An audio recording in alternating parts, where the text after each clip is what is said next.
Hey Ryan, how are you doing tonight?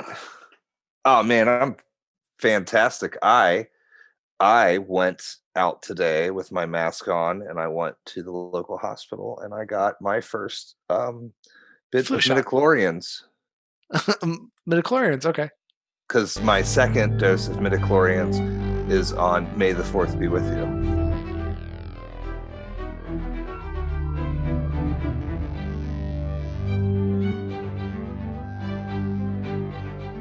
There it is. So that's the joke I've been. And happy belated first contact day. On to you too. Yeah, that was yesterday. As we record this. So yeah. Yeah, It April 5th is first contact day. yeah, I always forget until it's almost over. And then I went to go to sleep last night and then there was all this Star Trek stuff. People were like, watch this Star Trek, watch this Star Trek. And I was like, I will always watch the Star Trek. Why are you suddenly promoting it to me? I was like, oh man, first contact day is coming up. I'm finally going to pull the trigger and get my Federation flag and just maybe put it in the yard because even though I don't want to, but I was like, I'll do it. And then I looked it up and I was like, oh, it's today. Okay, I won't do it then. I have a Yeah, you flag. want to get it? You want to hang a No, no, Federation? yeah. Like Carrie was like, I don't want to really want to use this flag post that's out here, and I was like, maybe we can get something fun to hang on it. And now you've inspired me.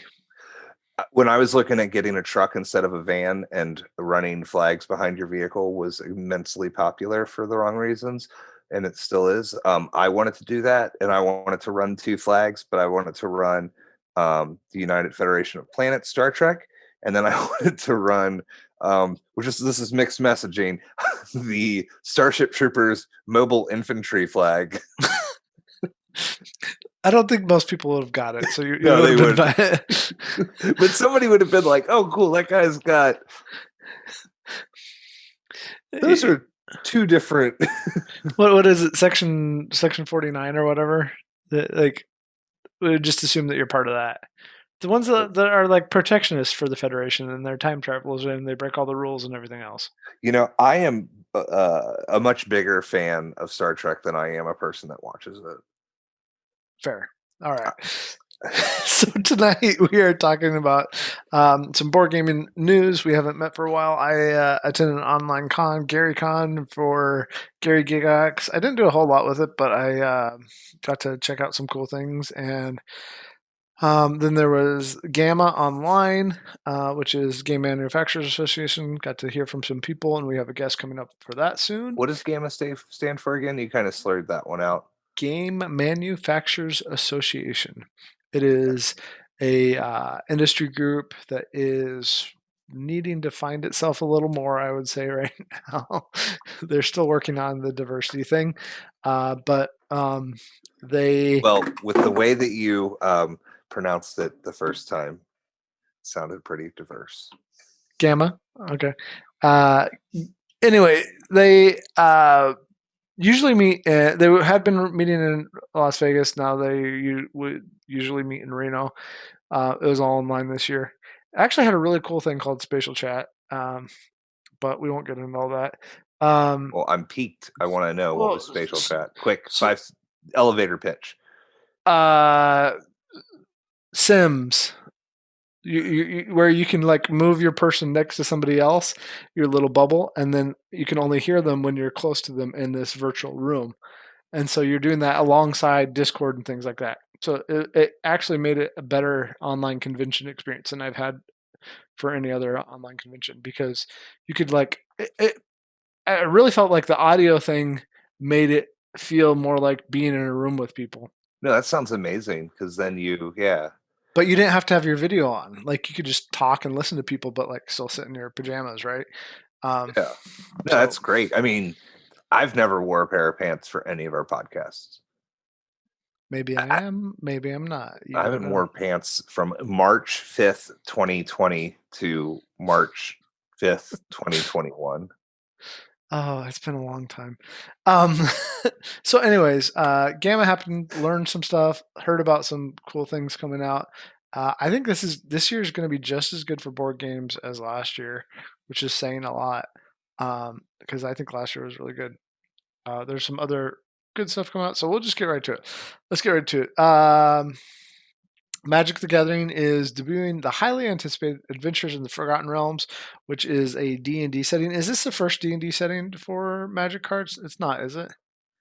I think it is. I mean, Is it? Okay. all Magic is like generic D&D. Generic, but this is like specifically D&D. This is Yeah, they haven't. I don't think they've done that. They've shoehorned Magic into D&D, like Planeswalkers and stuff. But right.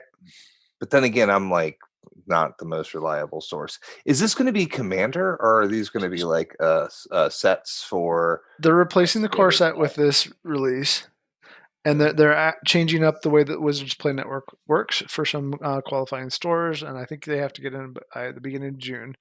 So I listened to all that. I didn't pay too much attention because I'm not a retailer anymore. But I've seen a Wizards thing at a trade show before. They bring some interesting stuff. They're really dedicated to growing and attracting players. Yeah, and they put quality presentations together. Overall, although I'm excited for this. Yeah. Have we talked about how I heard that there's announced that there's a 40K Magic set coming up? I think it's Commander only. Do you know what it's called? Because they released a bunch of names, and I'm not familiar with 40K names, so they might have said it, and I didn't see. Because it was stuff that Grimdark. I think possibly. I also have to be careful with what I say because some of it was not supposed to be shared. Oh well, this one is from me, so it's A-OK. Yeah. Okay. I don't know. Yeah. But I'm excited to play 40K Commander because I'm sure it's going to be awfully amazing. I don't like 40K. Well, anyway. Yeah, I love 40K. I don't like 40K. It's love-hate relationship. Gotcha. And they've also announced that there's definitely, because of stuff going on in production, will be a draft booster shortage later this year, specifically for the gathering of Strixhaven School of Mages. So that's the big Magic news at this point. And then we're just going to talk a bunch about Asmodeus. Their reps were really cool. They're also doing some really cool stuff with people who are neurodivergent and using games for people who are in nursing homes and gerontology and stuff. And that's cool. I still have a fear that they're just trying to take over the world horizontally and vertically. You and I kind of briefly talked about that. It's cool that they're investing in these things and they're giving out these grants in sociology, anthropology, things like that, healthcare, things like that. It's cool that they're doing that part, but then they'll become too big to fail. Right. Yeah. They'll start funding politicians to throw out elections. But then people are like, but they're so great with my grandmother. I mean, I played Asmodeus games when I was in, the old people's home. And the funny thing is, Asmodeus is like a demon who plays on your lusts and desires and stuff like that. And that's always been the claim by some people, right? Is that Asmodeus just wants to take over you from your desire side. So. You know what?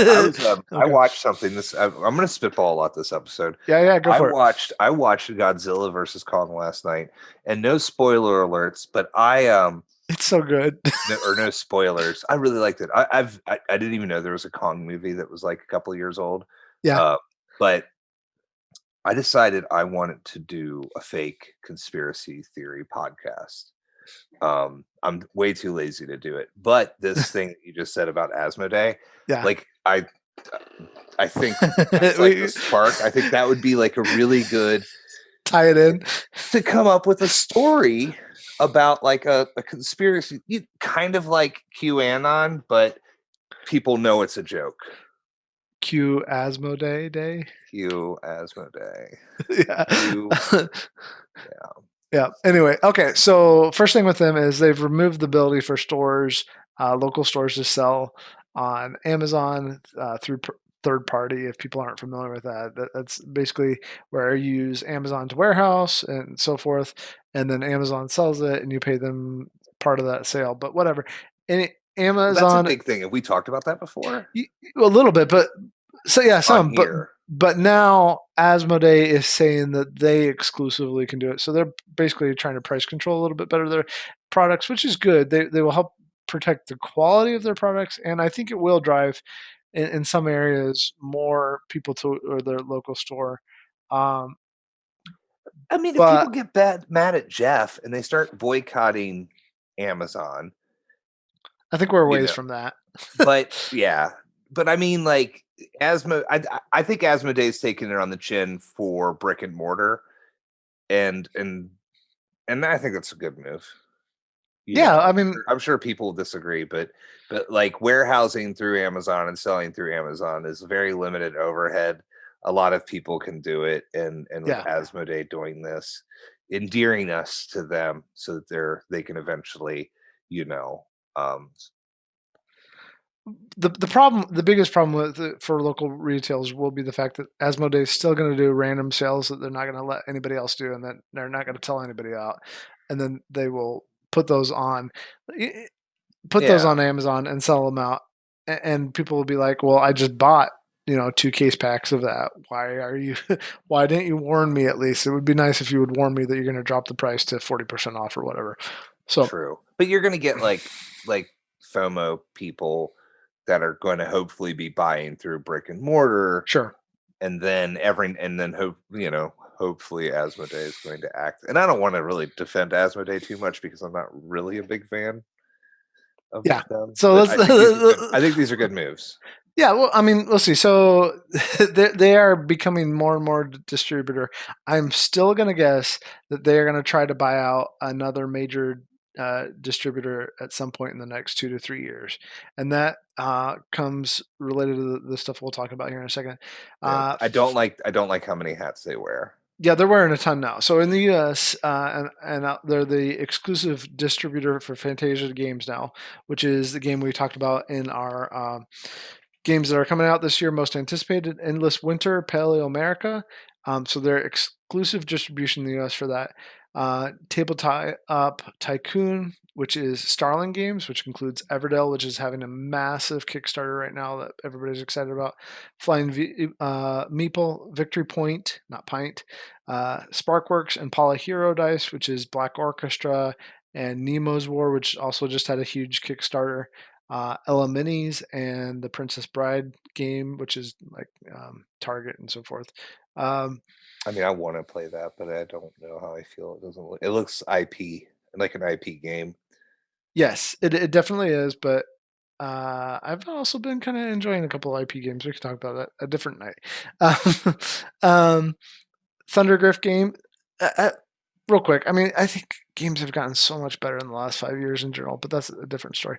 Thundergriff Games, which is Tang Garden, Iwari, and the one that we have played on TTS, Tabletop Simulator, Darwin's Journey, are now going to be distributed through Asmodee. And then the new My Hero Academia, which isn't my cup of tea, but I know a lot of people are going to be super excited about because it's a huge anime around the world. That CCG, that collectible card game, is going to be exclusive through Asmodee too.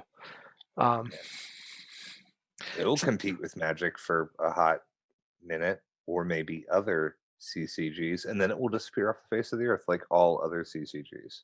maybe, I don't know. Like stuff. I was reading the other day about how like Yu-Gi-Oh still has a baseline, but there's chips being taken out of Yu-Gi-Oh. I think that's the more likely one that this would take people Yeah. out Okay. out of. Yeah. Because it's like Magic, Pokemon, and then Yu-Gi-Oh, and Yeah, and then there's Yu always like a fourth or fifth one that like rides the tide and then yeah, just disappears. yeah. So we'll Um, see. We'll see what happens with it. I haven't Uh, watched the anime. I know a lot of people enjoy it. My friends enjoy it. I should watch it. Maybe. yeah, a lot of people really like it. Um, and it may not be huge, but it might be consistent. And then that's the other thing. I didn't even mention this. Plaid Hat is back with their second edition of. This is not Asmodee news, but just since we're talking about card games, they're back with their second edition of Summoner Wars. It looks nice. I actually like the artwork better. I never hated Summoner Wars. Um, I've it just never felt played it. I wanted to play it, but it felt inconsistent to me, but that's me. more of a Scrumbrawl guy. So back to the Asmodee stuff. Um, So there was some, I don't know, we'll say some complaining about how content creators, especially some of the big content creators like SUSD and some other people in Europe, um, Shut up and sit down. yeah, Give and me a moment. the southern United States happen to have a lot of influence over whether games succeed or not. Uh, we're talking about the Dice Tower, um, Okay. and if so, Z-Man, which is part of Asmodee, has discontinued their Euro Classics line. They never ended up releasing the um, Princes of Florence game, although the artwork was released. But they had new artwork for Tigris and Euphrates, Samurai Raw, Taj Mahal, and Through the Desert.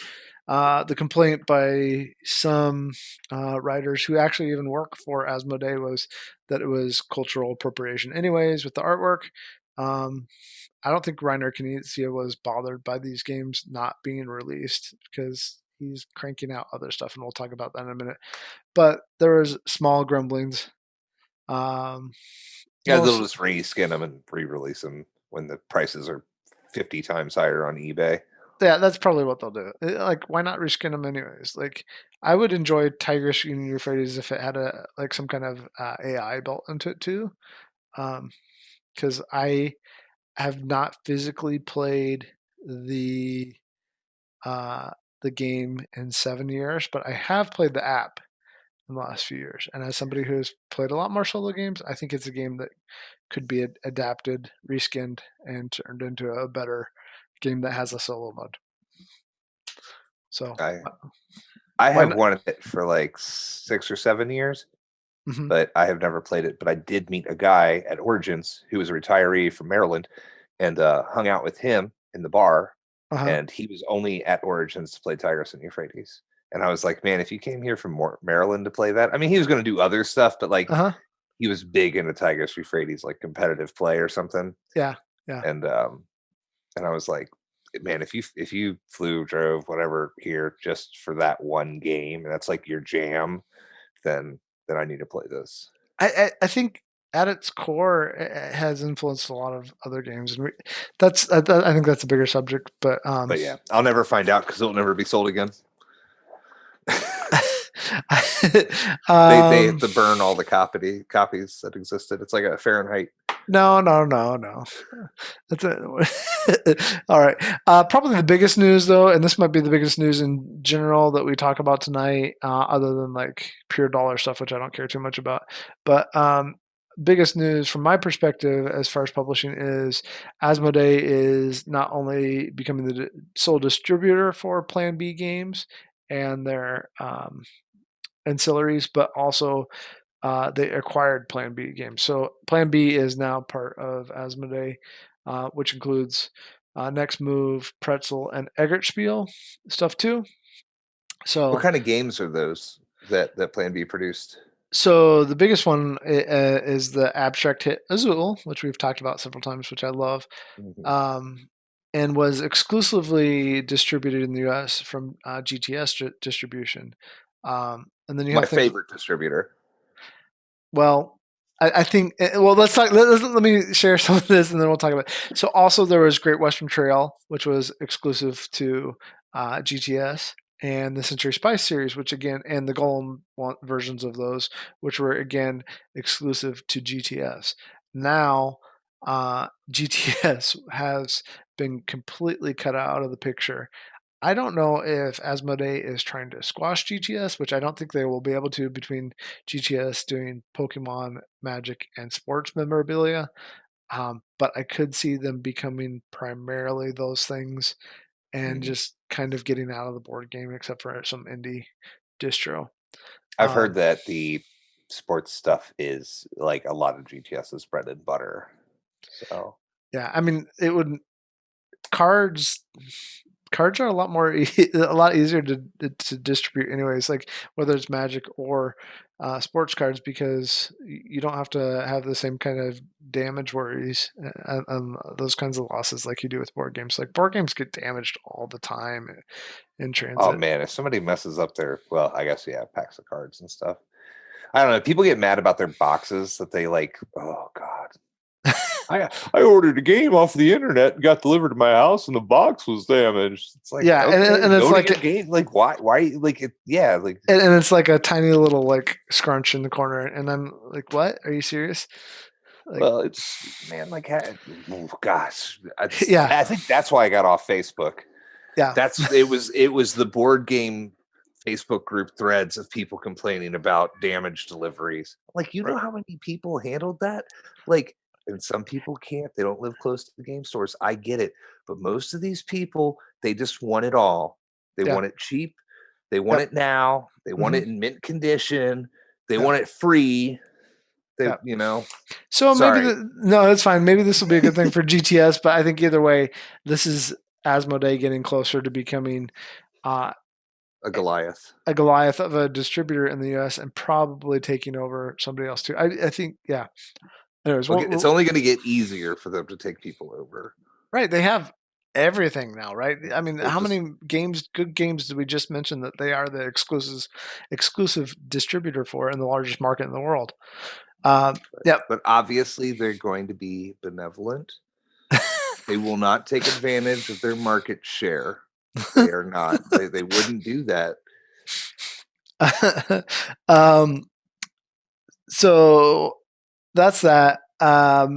Let's move on to some good news in what they want to first be known as a indigenous punk. I've also heard like Hope Punk and some other things. Our RPG that I want to talk about for a second called Coyote and Crow, and you checked them out too, right? I peeped it very briefly and it's already done, right? It's already been It is done, but they're looking like because this was so successful, they're going to be able to do some more in the future. So this is out of the Pacific Northwest, Coyote and Crow on Kickstarter. It's a tabletop RPG role playing game set in an alternate future where colonization never happened, and it's about 100 years in the future. It funded in 45 minutes in real life. Funded in 45 minutes, hit all their stretch goals, raised over $1 million, had over 16,000 backers, and it was the sixth largest RPG on Kickstarter. And overall, the trolls stayed away from their campaign. Um, but overall, they got a lot of support from the tabletop community, and it was good to see. It was nice to see something created in that way, created yeah, differently. looks cool. I'll probably try to find it retail. Yeah, yeah, I'm sure that they'll be doing some different things. At least direct sales, I think is what they're planning on. One of the two creators has 20 years experience in RPG distribution in the United States, so I'm sure he'll be doing some things. Nice. So I backed a game a couple of years ago called Axon Punk, maybe Overdrive by Weird Brother Games. I think it was yeah, Weird Brother yeah, Games out of Chicago, uh-huh. and I really liked it because it came with short stories and they did a 6-track hip hop album. Nice. But it was very yeah, it was super cool the way that they brought everything together. And I like to see that kind of stuff. I still have to run it. I'm a bad purchaser. I mean, it's kind of like minis and painting, right? There's always one more scenario to run. I have like a hard rule of never buying RPG books anymore because to run because I know I won't run them. But I bought Okay. this and I will probably check out Coyote and Crow because they look like cool things. I have sold a lot of RPG books that I have bought directly from the creators at Yeah, conventions. And like 10 years later, I take them to half price books. that's unfortunate. Yeah. I mean, the artwork on this does look really sweet, but don't buy it just to buy it, all right? Um, No. I mean, I'm gonna look it um, up. I'm gonna look it up. I've just life advice for gamers out there. If you yeah. build it, they won't necessarily come. Just buying more games doesn't mean that you'll actually play them. I It's a mean, hard lesson that's to the learn. DM's particular problem, especially, right? Yeah. Like this source book will get them to the table. um, another RPG news: Goodman Games is bringing back a classic that's already been reprinted once, the Dark Tower module for 5e, specifically setting up for characters to be used more easily in that. Do you want to say anything about that one? Do you ever play the Dark Tower? No, I would check it out. I'm looking up Goodman Games. Goodman Games They're does. local-ish, aren't they? Are they Dayton? I feel like they are, but they're the ones that do like Dungeon Crawl Classics, which are just reskinned first edition things, which are really fun. I love those. I think I bought one of those recently because it looks so cool. I got 9 more years and then I can sell it unplayed. we just played one. Our DM like did a side thing because we were way below the level we needed to be, and he was like, "I'm gonna take you over here in this dungeon," and he did it specifically because it had a zombie beholder in it. Like he was just like, "I love the artwork and I want you to fight a zombie beholder," and it was a lot of fun. It was a huge amount of fun. The dungeon call classics can be really fun. Yeah, Dark Tower module. It's it's I never classic. finished the books, man. I read the one that the preacher comes in from Salem's Lot, and then I was like, oh, I'll reread Salem's Lot. It's like book 4 or 5 out of 7 or something. I don't know. So I put the book down, picked up Salem's Lot, never finished it, never finished the Dark Tower series. It was 10 years ago. Sold them all. Yep. Yep. There you go. I know you'll like this one. Pokemon at times. In fact, I think I don't remember the exact numbers, but I think for a majority of the year, while Shining Fate stuff was going on, was outselling Magic the Gathering. There's been some different things written on this, including a little article in IVC2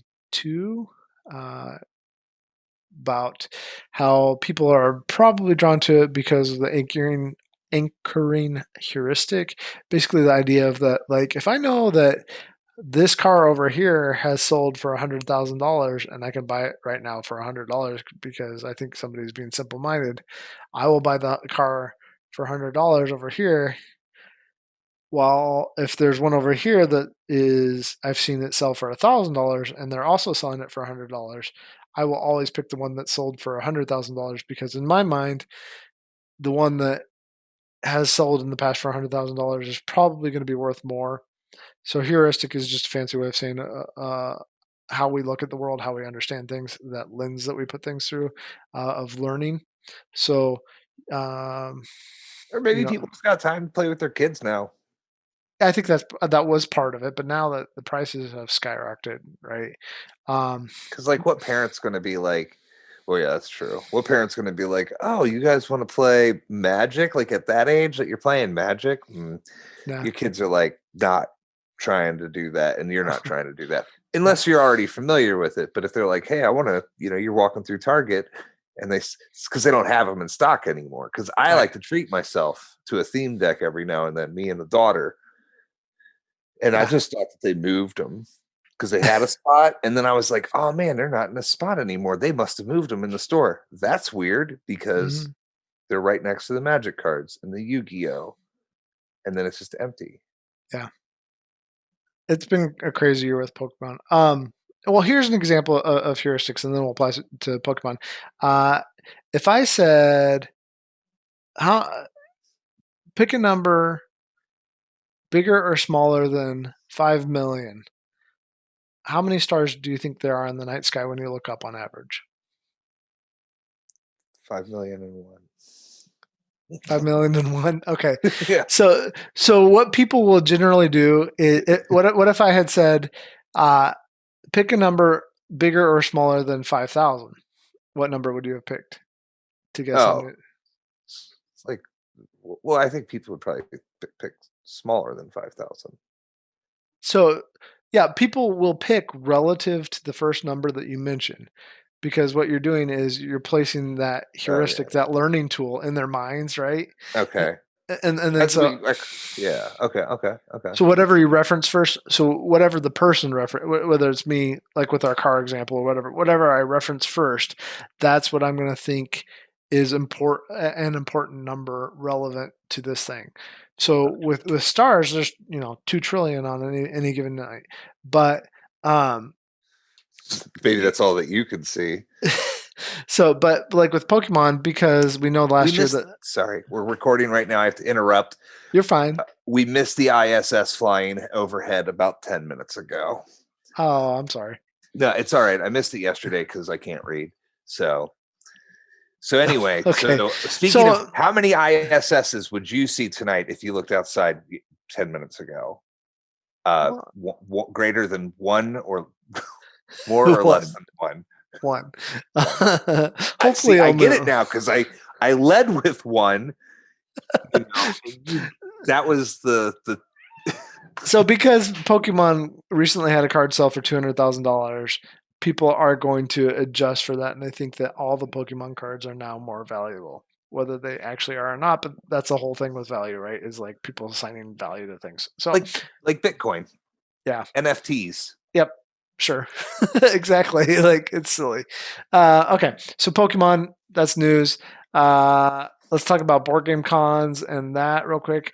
Do you think people are going to attend board game cons? Like, I just saw a picture today on Twitter of like 32,000 something at the Texas Rangers game. It was 40, I thought. Oh, is it 40? Maybe I I read it mean, wrong. it's Texas. I don't know, man. I feel like the federal government should just fine Texas at this point. These welfare states, just making everything worse. You know, everything's bigger in Texas, like the beginning of the next COVID surge. Um, I might go to cons, man. I'll say it again. I went to the last, pretty much like the only con that happened last year. It was like February was CincyCon, and it was like the February 20th. uh-huh. And then what, March 5th, Right, the world closed. right. But there was a local tournament. By local, I mean in Florida, there was a tournament for Blood Bowl that I wanted to go to in September, but it Uh-huh. was like September 2020. And I'm like, how are you doing this? And I don't know Florida. if anybody got it. It was in St. Louis, not in Florida. Oh, Just really? always Wow. usually happen. That's Missouri, right? St. Louis? Yeah. Is it Missouri? Yeah, it is Missouri. Wait. Yeah. No, it was outside of Chicago. Why did I say St. Louis? I don't know. It was in Schwamberg. Okay, it was Oh, Schaumburg. Okay. the Chaos Cup. Yeah, Schwamberg. And Archon, isn't Archon over in Schaumburg area? Adepticon is. I know Oh, that. Adepticon. That's right. Adepticon is. I knew it was one of the A ones. So I didn't even go there, but here's the big ones and our local ones at this point. Sounds like they're probably going to be doing it. Looks like LexCon's going to be end of July, beginning of August, and CincyCon's going to be around the beginning of October. Did you say But lexicon? I think so. I think it is. It's not on the email I sent you, Okay. but but but the big ones, PAX Online is supposed to happen second full week of July, 15th through the 18th. UK Games might be online only July 30th through August 1st. I forgot to write this one down too. In the next week or so, or maybe now, there's a con happening in Japan, but they are in a completely different world than us, I guess, in terms of No, I COVID. think it's the same world. Is it? Is it? Is it I mean, really? Japan? I don't think you have to go off planet to go to Japan. Oh, I was just talking about like culture and response, but we'll move on. Oh yeah, no. There, I was being purposely dense. Sorry. I know. Everything's ruined. And then Dragon Con in Atlanta, September 2nd through the 6th. I am not going to go to that because I have a feeling that will be like Texas. Protospiel, September 10th through Whatever, 12th man. Atlanta lifted in this country Chicago. up, but Georgia representatively is still hot garbo. So, and then Gen Con has been announced for the same week as one of the high holy times as on the Jewish calendar, September 16th through the 19th. What is that? Of course, my brain's gonna go. But after Gen Con announced the date, all the people who are Jewish were like, "Hey, did you forget about us? We can't travel. That's not how that works." And then Gen Con was like, "Oh, we'll have Yom Kippur." Okay. Uh, like literally starts on the 16th, and the and Gen Con was like, "Oh yeah." sorry, we'll have sacred services available at Gen Con. And people are like, no, we can't travel. We can't do anything. We can't take money for those days. Like, can't do it. And you announced it. Did you talk to any practicing Jewish people at all before you announced these dates? And they're like, they just didn't answer, which is almost as rich as. So that's, and I only say almost because this is just a larger portion of the population, probably. San Diego Comic Con announced their dates Thanksgiving week. Hey man, I'm down. Dude, this was the best Thanksgiving I've ever had. Thanksgiving 2020. I didn't Sure. have to see nobody's family but mine, and it was perfect. Perfect. Oh, Next sure. year, I would go to Comic-Con. I'd be like, all right, honey, you can go see your family, you can go see my family. I'm gonna go. I'm gonna go. I don't want to see any of them. How many comic book nerds who are married and board game nerds that are married and are going to be divorced next year because of this? Um, I mean, my wife would support it. My kids would be yeah, like, everybody's yeah, going to be there. Nobody's going to miss me. I mean, like the family might, but I don't care yeah. about But them. how many people Now, there's a are lot of people that don't have the same. They have much healthier family relations that would be very disappointed if they weren't there. well? I was actually going to say the opposite. Like the whole reason you left Facebook, right? All the people that can keep sharing the same tired meme of like, if my wife really knew how much my board games cost, she yeah, Yeah. like uh, I'm Well, just gonna there be like, was. my wife does know. Like we talk about all of it. We budget together. Like, I just backed the. Well, let's finish this and then anyways, yeah. we can So talk about our wives later. I'm kidding. My wife's fantastic. Your wife's fantastic. yeah, mine is too. I was gonna talk about a game that we played together. Oh. Um, So um, Gen Con is and on Yom then Kippur. Thanksgiving. Oh, Gen Con's Yom Kippur. San Diego Comic Con's on Thanksgiving. Origins is the last part of September, first week of October. And Uh, then CincyCon, is the same as that. Cincinnati's no, No. Cincinnati's longest running gaming convention at this point that has had Oh, me okay. volunteer at it every year consecutively for the last 11, 12, 13 years. I don't know. Uh-huh. Anyway, it's October 22nd to 24th at the Butler County Fairgrounds, which is not in Cincinnati. And while I am kind of the representative for CincyCon in some ways, I do like to call it Greater Cincinnati Con. It's not actually in Cincinnati, but whatever, man. The Butler County Fairgrounds are affordable, and that's how they keep their con prices Yeah. low. Yep. I'll probably be going to some smaller cons. I don't know if GrandCon is happening or not with how high the numbers of COVID are in Michigan right now. I haven't seen a lot of things. I had told people I would try to go if it did happen. It's supposed to be that same week, I think, as DragonCon.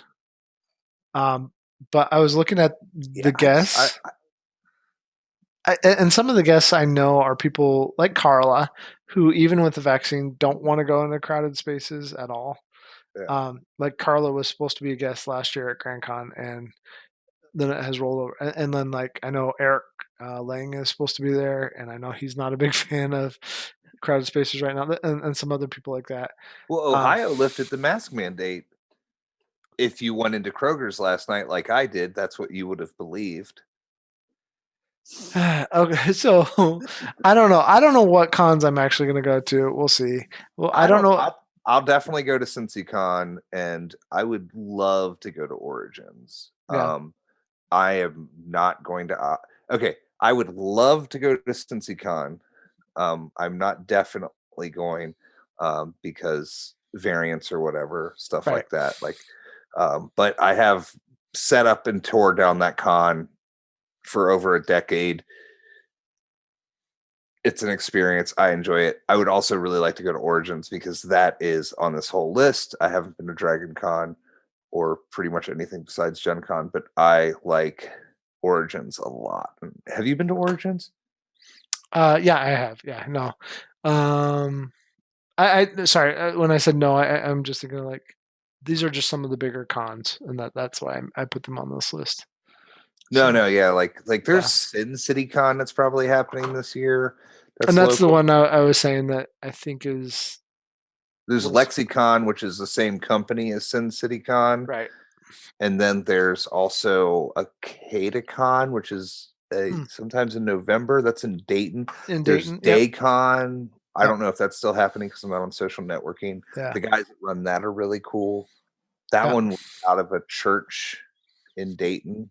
It was Okay, very small, but it was a lot of fun, and they had a wide variety of like small fun games. I don't know. I'm cool. rambling. No, you're What fine. And then this was the biggest surprise to me. This one just sounds nuts to me, no matter what. But I'm sure some people are going to think it sounds fun. There are 5 confirmed board game cruises for 2021. I don't understand cruises. I don't in general either. I And don't then, understand, yeah, board. and then let's put like the pandemic isn't over. Whatever people think about it, it's not over. Well, I mean, the U.S. is getting really good vax rates, but I'm Sure, fairly certain that cruise isn't a continental, you know, like they're right, not staying in U.S. ports most likely. right. And you're also like the whole thing of like what 2 years ago that boat that like just stopped in the middle of the Mediterranean Sea, and I mean, people were but you like, got board games, you got stuff to do. people were like barfing for days, and it was basically like that Simpsons episode where everybody turns into Lord of the Flies on the cruise ship. It was Oh, that cruise ship. So that was my favorite book for a long time. And I've never seen an episode of Simpsons, so I might go on YouTube. Oh no, it's I cool. got one of the streaming channels has it. Okay. Next thing, real quick, Unmatched has released more info about its Marvel line. In fact, it might be coming out soon. I didn't look up dates for that, but including some teaser artwork for the Deadpool one. I know some people will be really excited about that. Uh, I saw this on the email. I don't actually know what this is. I thought it was the Unmatched is the redo of that. I think it was called Duel of the Fates or something like that. The Star Wars game where you uh I where think I remember somebody in the Discord talking about Unmatched now. yeah where I mean it's essentially like rock paper scissors with cards, right? And that we both place our cards face down, then we flip them up, and we see if I have enough attack and you have enough defense or not, and then do some damage to each other. There's also a built-in timer in terms of if you move, you have to take cards out of your deck, and it's a pretty small deck, so it's fun. Some people really like it. It's yeah, I'd peep that. I'll yeah, have to watch a YouTube video of that or something. it's a fun little game and tons of characters. And they have announced more characters too, like not Wall, Mick. Wally? I don't know why I went there. Mick had mentioned he wanted to see more diversity in that game, and they have some more diversity coming out in the game that's not the Marvel version. So Yeah, that's good I to mean see. Wally's a robot, so I don't know where I came up. Anyway, I'm rolling with that. If they ever release a Disney set and have Wally, I'm buying you it. All right, Christopher, let's play.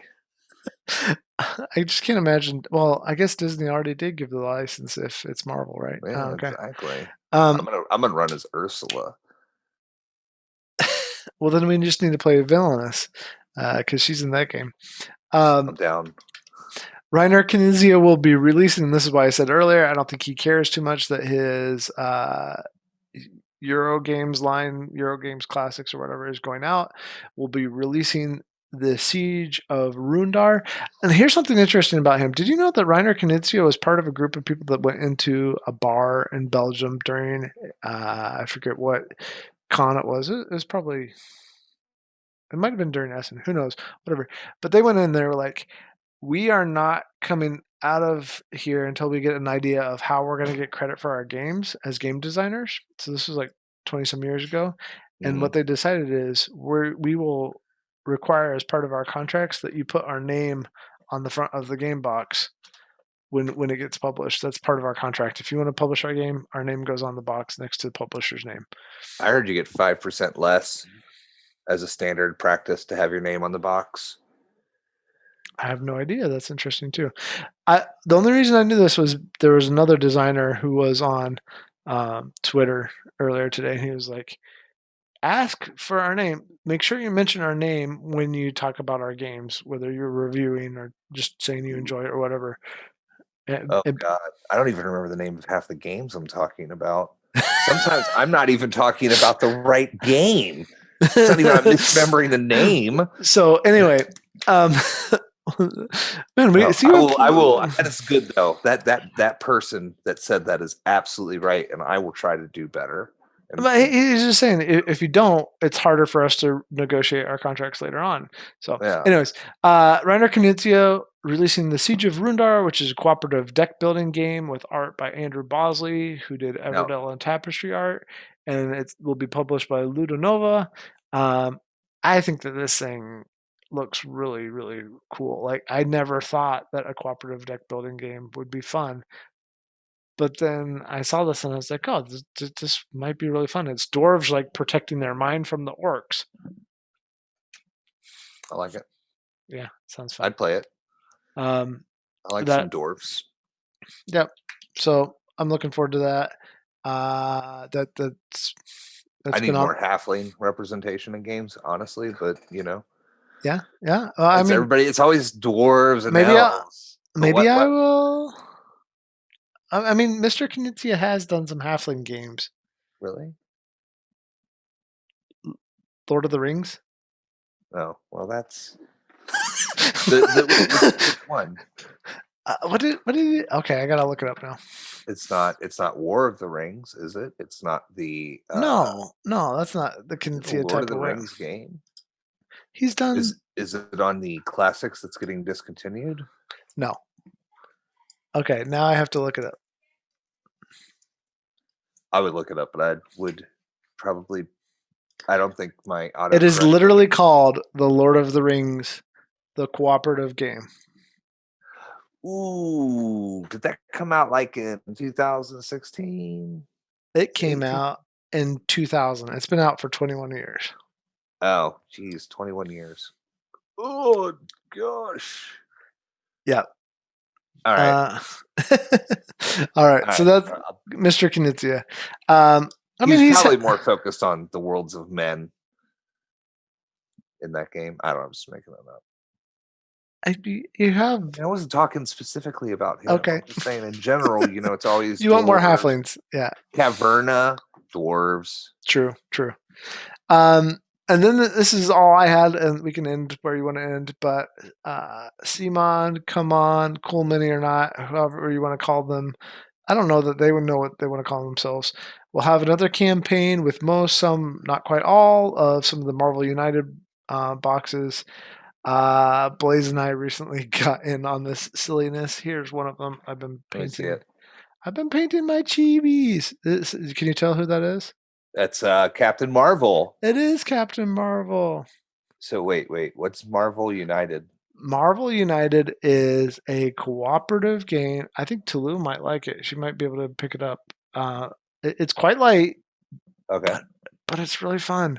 Like all you're doing is like flipping the cards over and then deciding where you want to go with your heroes, and you move the chibis around, and the chibis might defeat the villain chibis.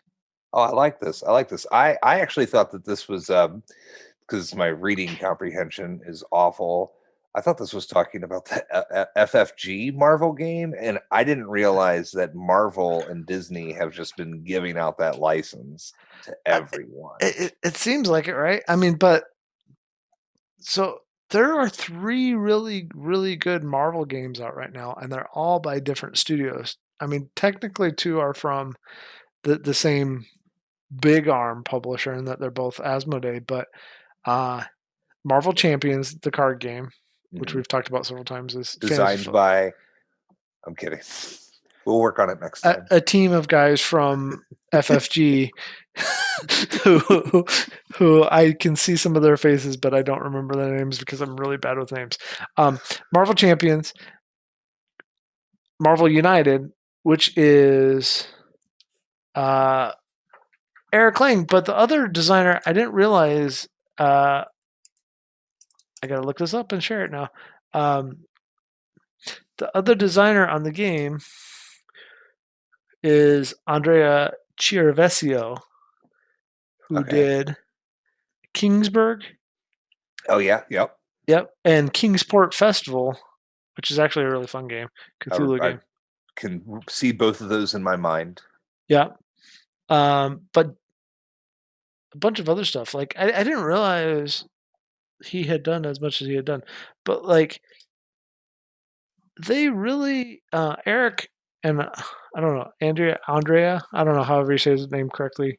Um, it's a stupidly fun little game. Um, I'm excited to peep it.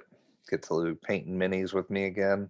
yeah, yeah. I mean, why not? Like they're chibis. So Speaking of minis, yeah, um, I went ahead and speaking of wives, earlier we were gonna. I'm yeah, yeah. circling back to that. I've always wanted to back a Nick starter, not to be confused with Uh-huh. Kickstarter. You know, this is obviously a good year for gaming because I'm actually buying games. Yeah. That's not necessarily playing them. But Soon, very very soon. I went to my FLGS Hmm. Yacht Quest because I was picking materials up for work for at Menards, Hmm. and I like to save big money, and they're nearby. And I picked up a Treeman because if there's the nozzles, you're never going to be able to see it because of glares. But it's one of the nozzles, tree ants. Oh, Tree okay, ant. I was gonna say, what is the difference between a tree man and a tree ant?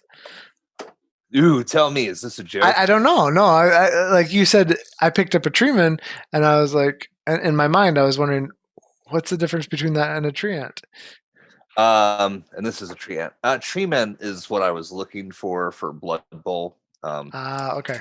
For halflings. And then I also picked up the Frostgrave Cultist box, which was kind of hard to find. It's 20 dudes, and they're cultisty.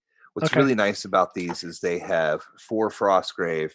They have soldiers and like wizards, but then they have soldiers 2 and wizards 2, which are all female sprues, which I picked up for me and Saluda to do because she really likes to have.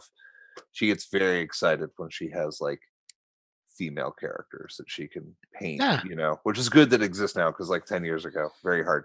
Anyway, I backed Yeah. the Nick starter for Stargrave by Joseph McCullough, which is Frostgrave in space. And it's through North Star Military Figs. Yep. And yeah, so it's not a Kickstarter, it's a Nick starter. And I'm very excited to take the boxes and put the miniatures in the drawer where I keep all of my miniatures, and then I'll read the book. And then, like in a year or two, I'll be sad about it because I probably still won't play. We're just gonna have to play lots of things.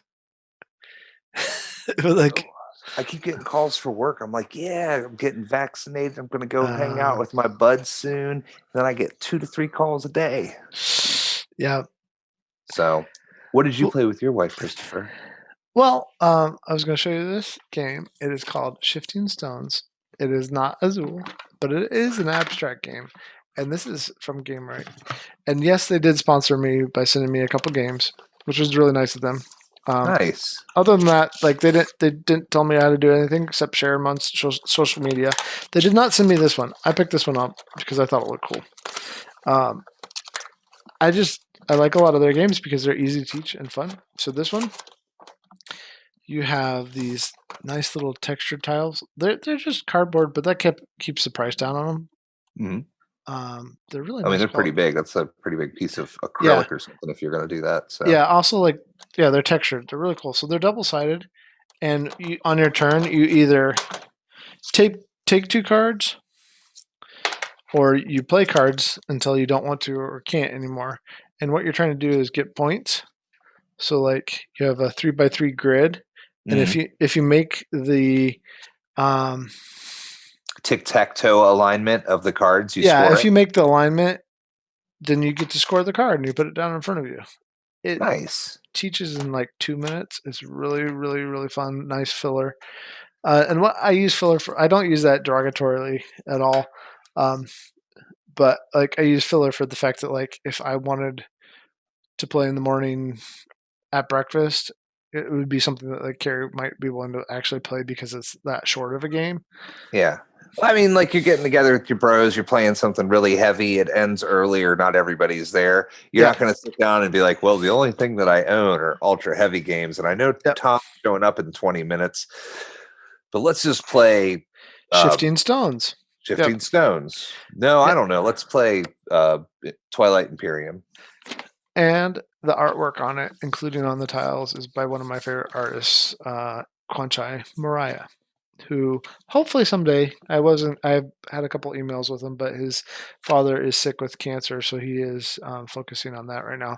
Hopefully someday we'll have him on the podcast. But Yeah, those are rough times.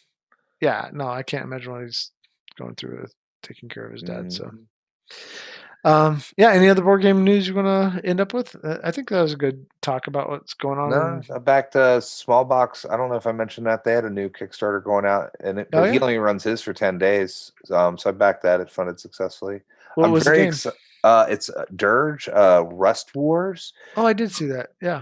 Yeah, it's interesting. You play cards down and then move them across the board. Reminds me of another game that I saw on Kickstarter a few times. So, but I'm also very excited for the lighting that I have tonight since I cut my hair because there is actually a glare off my forehead this whole time, and I keep seeing it. So everyone watching this, if you're listening to it, hop onto YouTube to watch it so you can see the 2-inch glare. The shiny. Yeah, it is shiny. I just Carla's get lost in it. Carla's game funded really well, which was nice to see. And there was another game called Floriferous, which is another flower game that funded within this last week too. So I think, huh? Yeah. I was going to say, speaking of tulips, gifts of tulips. Yeah. I gifted a whole bunch of my tulips that have bloomed. I gifted a bunch of them this morning to the deer, who apparently ate half of my tulips, and I am. Yeah, the deer. Well, I guess we'll end with that. Thanks for talking. Next week, we have a guest. I think he's been on the board since we talked about Gamma tonight. He's been on the board for the retail side for a couple of years. Somebody I know, Kylie Primus, will be joining us to talk about his store and his new location and what he's excited about and what he has enjoyed with gaming with his kids too. So that'll be fun to talk with him. Sounds good. Yeah. See you, Ryan. See you, Christopher.